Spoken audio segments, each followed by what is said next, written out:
Hammaga xayrli tong. Hozirgina emailda bitta tomoshabindan savol kelibdi. Mendan deizm haqida ma'lumot berishimni so'rabdi. Bu juda ham keng tarqalgan savol, shuning uchun shu videoni qilishga qaror qildim.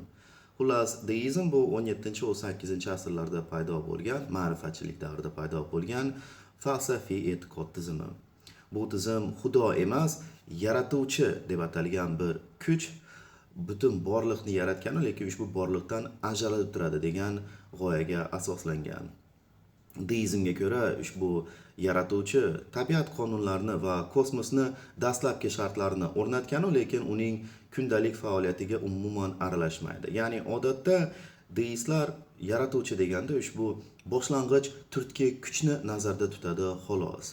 Va ushbu yaratuvchi hech qanday personifikatsiyaga ega emas. Ya'ni ushbu yaratuvchining ismi, shaxsi, shu yaratuvchi eshitadi, tushunadi, o'ylaydi degan tushunchalar yo'q deistda.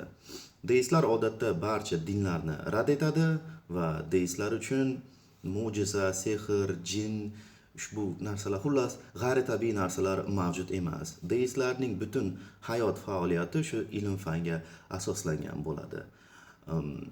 Shu xolos. Va ikkinchi savoli dafn.